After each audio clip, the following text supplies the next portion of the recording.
All right, the moment you've all been waiting for. How do we find the area of one of these things? Well, remember, we're going to divide it into triangles. Now, this happens to be a decagon, which means that it has 10 sides.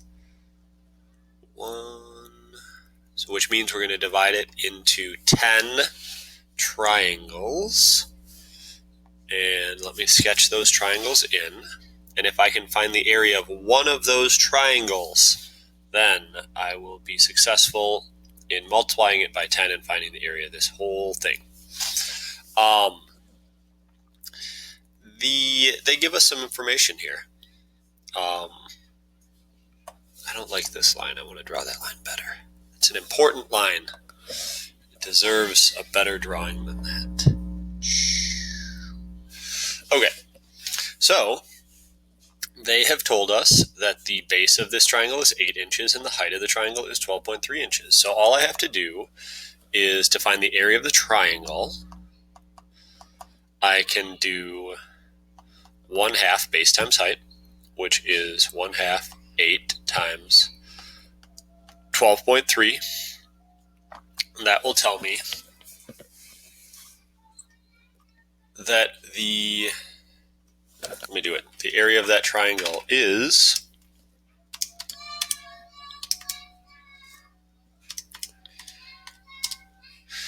49.2.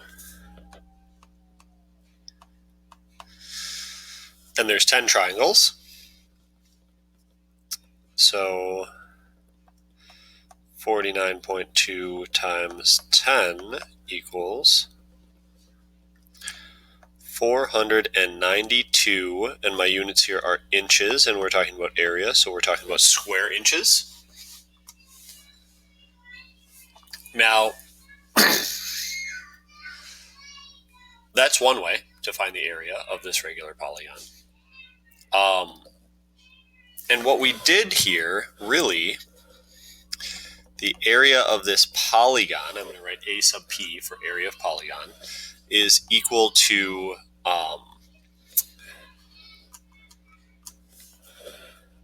the number of sides times 1/2 times the apothem times the side length. Okay. That's what I did. I did 10 times 1/2 times the apothem, which is the height of the triangle, times the side length, which is the base of the triangle. So that's an equation you could remember, but there's an interesting thing here. Actually, if you were to find the number of sides times the side length, what is that? Let's see. N times S, in this case, would be 8 times 10, which is 80. And think about that. That's 8, 8, 8. Let me highlight that with a highlighter. 8, that's this distance, which is also called the perimeter.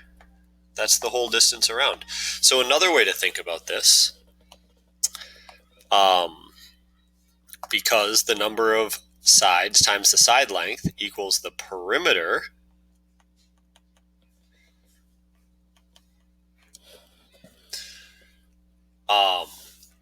we could also combine those two things. These two things are the perimeter. So another way to write this is that the area of the polygon is the perimeter times 1/2 of the apothem.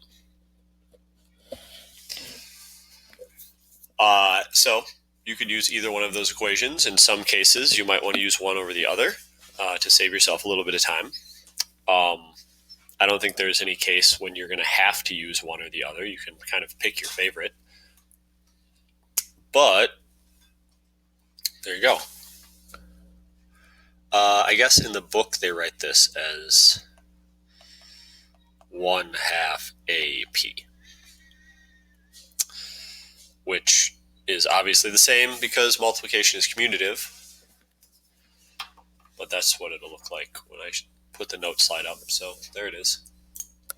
So your job is going to be to find the area of a bunch of regular polygons. They give you the apothem and the side length, and they don't tell you the length of the sides, but they give you these words. You might know that a pentagon has 5 sides, and you might not. There's also octagon, decagon, sevengon. I don't like that. That's a septagon.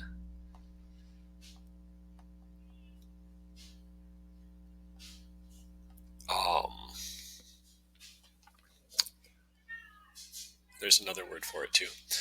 But nonagon, dodecagon. Dodecagon. You might need to look these up on the internet in order to figure out how many sides these things have, and you might know. And if you guess, you might be wrong.